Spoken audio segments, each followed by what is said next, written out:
Tamil books, வீட்டு மருத்துவம், இந்து ஆன்மீகம் மற்றும் பல ரிவ்யூவாக இங்கே பதியப்படுகின்றன.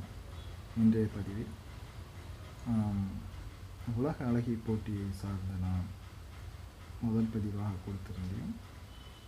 அதில் நானும் எட்டி பார்த்தேன் என்ற ஒரு தகவலை பதிவு செய்து கமெண்ட்ஸ் எதுவும் வரவில்லை. அதை சார்ந்து இங்கு இந்த பதிவை தர விரும்புகின்றேன். ஒரு மணி நேரத்திற்குள் நான் நேரலையில் வருவேன். இதை சார்ந்து நீங்கள் அங்கேயும் உங்களுடைய கேள்விகளை விருப்பம் இருந்தால் கேட்கலாம்.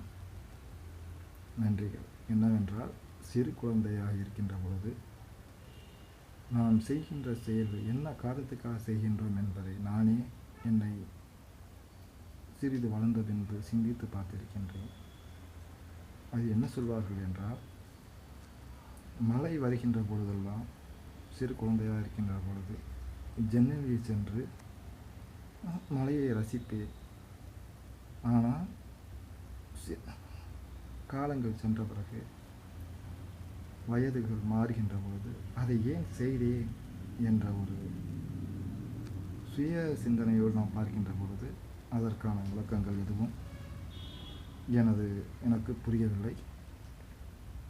எனவே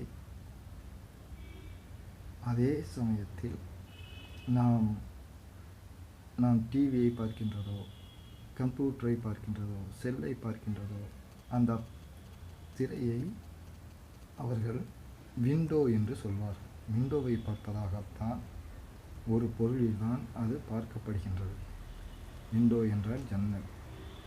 அதிகமாக நாம் கவனிக்கின்ற பொழுது எட்டி பார்க்காதே ஜலதோஷம் பிடிக்கும், மலை சாரல் என்றெல்லாம் நம்மை நேசிப்பவர்கள், தெரிந்தவர்கள் அதை பார்க்கின்ற பொழுதெல்லாம் நம்மை கண்டிப்பார்கள், கவனித்து சொல்வார்கள்.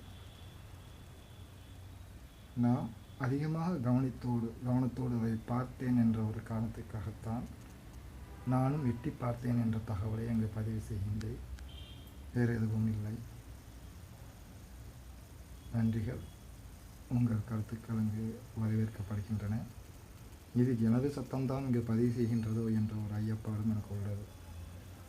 ஏனென்றால் எனது சத்தம் தவிர வேறொரு சத்தமாக தென்படுகின்றது சில நேரங்களில். இதை பதிந்த பின்புதான் நான் அதை கவனிக்க வேண்டும். நன்றிகள். வணக்கம். இரு குரல்கள் மாறி மாறி வருவதைப் போல